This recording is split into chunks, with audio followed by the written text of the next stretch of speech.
welcome to our podcast. 2 cents, 2 cents, Josh and Spence. We are your hosts, Josh. Spence. What's up, homie? That was a good one. I liked that. Yeah. That one might stick. Just know. Welcome to our podcast. No BS. Right. Let's cut the crap here. We're here for business. Okay. My man's got a blazer on. That's we're right. Not trying to waste time here. Wearing a blazer. So today, we want to talk about. So my man Spence here just got back from Keller Williams' annual kind of like big time event called Family Reunion. So he spent was like 4 or 5 days out there. Yeah. Yep. And so just want to kind of talk about not necessarily like his takeaways from like a real estate perspective, but just like why does someone, why would someone go take a flight and get hotels and stay at all this stuff that you could just read in a book or whatever? So what compelled you to want to go to something like that? To be honest, I wanted the easy button. Oh. Yeah. Went there. Let's fly across the country. Let's go find the easy button on how I can make a bunch of money. Yeah. All these losers that don't want to go, they can't have it. They're not going to have the easy button.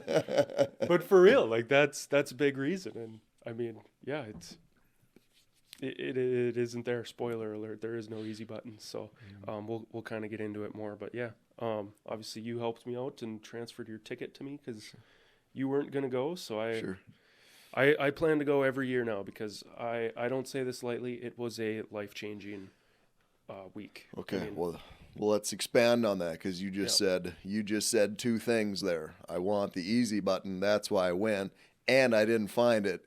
And I'm going to go back next year and every year because it changed my life. So like, what is it about that? Because you've read Leaders Eat Last, right? Mm-hmm.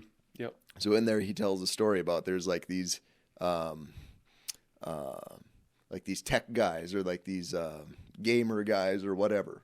They do everything online on the internet, and yet they still meet in Las Vegas for like a convention. Oh, yeah. And he's like, you got to see the irony in that, right? Yeah. Like you guys talk about how the internet is just better than real life, and yet you still converge in Las Vegas. Yeah.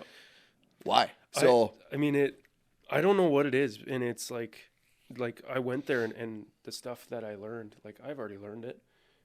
Not that I know it all, but like I've heard the stuff that was told to me. Mm-hmm. But there's something about being in a different environment, surrounded by over 10,000 other people who are, like want to be held accountable, want to, hit their goals, have a vision, and want to get uncomfortable and grow their business and just become better people.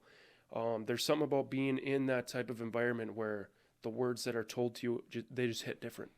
Mm-hmm. I don't know why. Yeah. Like you've told me the stuff that I went to California and learned, but for some reason I just didn't listen to you. Yeah. Well, and like what we were talking about this morning, it's like if like your older brother because I remember like my older brother saying that like when I started lifting weights and stuff like that. He's like, "Oh, you should do this and this and this." I'm like, "Dude, whatever, Joey. You don't know." But then he's like, "Yeah, Drew does that." And he was like the stud. I was like, "Oh, really? Oh, okay." So just getting that like just another extra perspective or whatever. Right. But yeah, it's and I mean, I think a big part of it is just how many people are there, and like you're almost forced to meet new people. Mm-hmm. I mean, you kind of have to get out of your comfort zone, and it forces you to do that. And then you're just kind of in a different state of mind. Like I paid a bunch of money to be here. I flew all the way to California to be here. Just about didn't make it back. But I flew all the way to California to be here. So like, I'm going to just really like focus in and just take in as much information as I can. I took a bunch of notes, and then you like go back to your hotel and you organize your notes and I mean, all kinds of different stuff. But yeah, you're in a different mindset, so I feel like you're more open to learning. Yeah, and it is frustrating because so we had our monthly Keller Williams team meeting. So you guys are all gone, the people that went to Family Reunion. So I'm like, hey, can everybody send a little snippet that we could share at the meeting? And it was all like, oh, the energy. It's like, well, that doesn't do a ton of good back here. Yeah. But there's something about it. Like there's something about being in a room with, and we talk about this all the time, like positive, energetic, growth-minded, solution-oriented people that make you just want to level up. And then 2, being in a room with people that have done what you want to do. Yep. You know, like you're just in that like mindset of just possibility, and as opposed to like, well, here's all the reasons that can't happen. When you're like you're seeing the people that you see are doing so successful and selling a bunch of houses, and like you're seeing them like, oh, they're right there on stage, like I could go and grab him.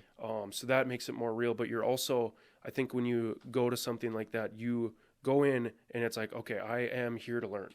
Like you decide that you're there to learn.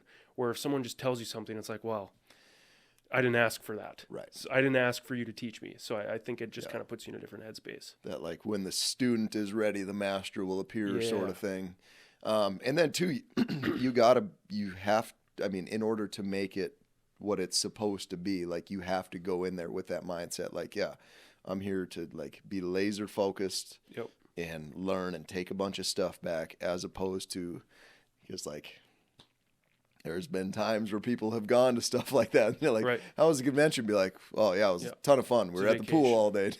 We didn't really go, you know, so, which are both, I mean, there's a time and place for both, I suppose, but like you and I are similar in that way. Like, hey, I'm here to like, if I want to have fun, like I'd go somewhere with my wife to like relax and enjoy. Like I came here to learn and grow. Don't get me wrong. I had a bunch of fun too. Like I treated it like a work day. Like during the day, I'm here to go to all of these, you know, sessions and breakouts and stuff. But once I'm done, I mean, have fun. Like I enjoyed myself. I was in California.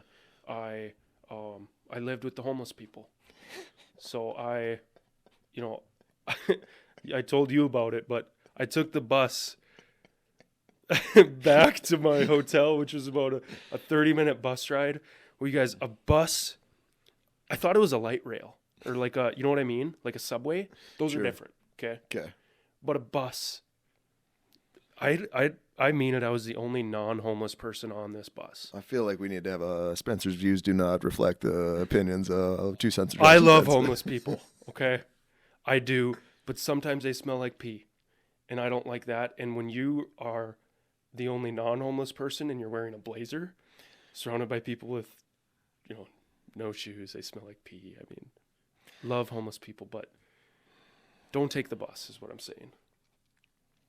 That is another thing that I learned. As key takeaway. Yes. A subway or a light rail, sure. I mean, that's different. Sure. Totally different. Sure.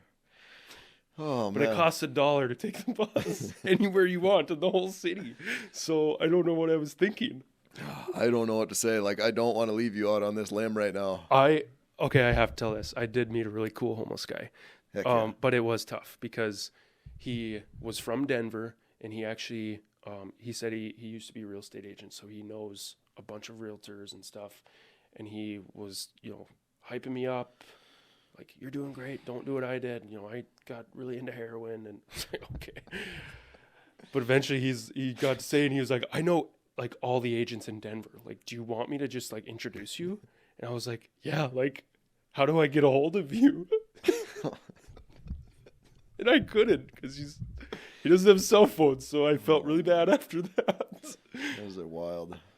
It's a cautionary tale to all the agents at family reunion. Like, hey, don't do heroin. Just mind your P's and Q's.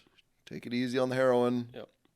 Okay. Anyways, back to it. But yeah, so I put out. But okay, so I put out a post yesterday because I'm like rereading a book called The Gap and the Gain, and it's like my 3rd time reading it, and it's like it's as if I've never read it before because it's totally hitting me in a different spot. And I always say like that quote, like, a man can't stand in the same river twice because it's not the same river and he's not the same man. So, but I get that all the time where it's like, why are you always reading, you know, didn't you already read that book, or didn't you go to, or, you know, I went to family reunion once, you know, why, or like, but you mentioned wanting to do it again. Like, why do it again? Because you're probably likely not going to hear too much new stuff. No, right? No. And I mean, like you said, I mean, it depends on where you're at in life. Like, it'll hit different every single time. I'm sure next year they'll say the same stuff. But, like, for example, this year, like, a lot of my takeaways were, like, mindset related and, like, setting goals for yourself and having a vision and, like, being more intentional and stuff like that. Not so much, like techniques of real estate. It was more like personal growth stuff. So maybe next year when I go, it'll be more of the techniques of real estate. Like, it's whatever I want, what I want out of it. Right. I mean, it's same if you're reading a book. Like, you're gonna take what you want out of it. Yeah. Oh, that's good stuff. That's good stuff. What were so Ed Milet spoke. Yeah. Why don't you talk about that? Because I'd never seen him in person, but I've seen him in like a day long Zoom call, like the Arate Syndicate thing. So it's him and that Andy Frisella or whatever. And I would imagine he probably said some of the same stuff, but like when he talks, he gets going. It's like goosebumps / tears, right? Yes. So he wrote The Power of One More. It's a book. So I actually am like halfway through it now after I saw him speak. This was unreal. Like, I won't get into much about what he said because I'll never tell the stuff the way that he can tell it. But I mean, he talks about like relationships with your kids. So obviously that hit me because I got a daughter on the way. Talked about relationship with your dad. So like, my dad means a lot to me, obviously. So I mean, it's a great speech. It's on YouTube. You should watch it.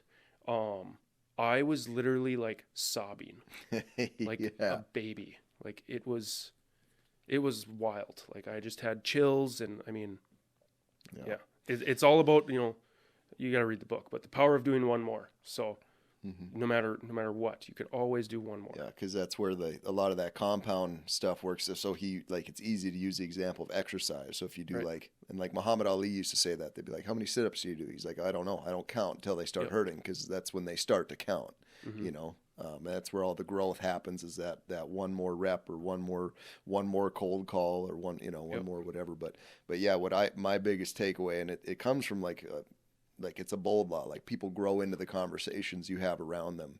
And like, he's talking to his daughter. He's like, let me tell you about you, baby boo. You're so strong. You're so powerful. You're beautiful. And like, he starts saying, you sound just like him. I know. Actually. And you just start tearing up, because like what we talk a lot about, like, spread joy and empower other people. And how empowering is that to have a big, strong dude in your face telling you how awesome you are and how capable you are and how there's nothing you can't do. Let me tell you about you, baby boo. Oh, and it's so good. Yeah, you get done with it and you're ready to run through a brick wall. Yeah. I mean, you think you can accomplish anything, which we can. I mean, it's another big part that I really took away from it was just being a competitor, like in life. So many people are afraid to compete. They don't want to hurt anyone's feelings, or, I mean, they just want to have fun. But like, I don't know if you've ever heard the story of his son in golfing. So his son was not a good golfer, like super uncoordinated. Again, I'm not going to tell the story as good as he will. But basically he was like, oh, I'm just having fun, Dad. Like, but he wasn't good at golf. So they were going to these tournaments, and he's like, oh, I'm just here to have fun, and they were losing. And finally, like, some other dad said to Ed Milet and was like, oh, your son sucks or whatever. So then he like grabbed his son and he was like, you listen here. Like, we are done having fun. It is more fun to win than fun is to have fun, or than fun is fun. Yeah. Yeah. So it's like, be a competitor, and that's where your fun comes in. Well, and then that goes back to like what we were talking about earlier today, like your brain is programmed, like whatever, you kind of have this program in your brain, which then leads to like the thoughts that you think, which lead to the feelings that you have, which lead to the actions that you take, which leads to the results you get, which really then leads back to that programming. So then, but like taking that and just switching that on its head. But I was very much the same way, and that resonates with me, because I was like, whatever, not naturally good at anything, and so, but then I would always just like kind of brush everything off as like everything's a joke and no big deal, and like, if we race, like, I'm gonna trip or whatever, so that I lost because I tripped, not because you beat me or whatever, like that sort of stuff. But like, the true confidence comes from like, no, like, if you beat me, you beat me, but like, I'm coming back tomorrow, like just gravity, like constant, you know, or like I always think like Michael Myers, like you think, you know, you think you got like, I'm Yep. just going to keep getting up and keep coming back and coming back. Yep. But like that change in mindset to where, so even at jiu-jitsu, it's like, yeah, you can keep coming. Right. And keep coming. Choke me out this week. Like, I'll see you next week. Exactly. You know? Yep. And yeah, and it like there's something about it. Like if you've ever been in any sport, like you know exactly what we're talking about. Like just that competitive fire. mm-hmm. If you light that under your butt again, like you'll feel it, and you almost get put back into that place. It's like, bring it on. Yep. Like I will beat you at whatever it is. Like I might not be able to do it right now, but I will learn how. 100%. Just that competitive fire. Just mm-hmm. it gets me jacked up. Yep. Yep. No, that's good stuff, man. I'm super happy that you went. As soon as like I saw the first thing shared on social media from I'm like, oh man, I should have been there. But I'm glad that you went, and yeah, we'll have to go together next year. For sure. Yeah, we definitely should. I plan, like I said, to go every year. So yeah, and this is this is a real estate specific thing, but there's other stuff like Tony Robbins puts on an annual event like Unleash the Power Within. It's a very similar thing, you know, but just removing limiting beliefs and like just a life specific thing. But there's all kinds of personal growth things out there for people to do. Yeah, I mean, Quantum Leap. Yep. I mean, I'd like to go to that stuff too. Yep. And like I said, I got more out of this, like as far as like mindset in it. I mean, I feel like a different person. Mm-hmm. So everybody needs to try to make it to something like this at least once in their lifetime. And then after that, I bet you'll want to go once a year. And then if you do it right, then you'll feel like you got to go back. Exactly. Yeah, buddy. Well, I'm glad you made it back safe and sound. Glad you went, and excited to see the results. Cool, man. Well, thank you. Yeah. Watch for deer. Shake a bug. Thanks so much for watching. Don't forget to like, comment, and subscribe for more content like this. If you have any suggestions for us, make sure to leave them in the comments. Until next time, watch for deer, shake your bug.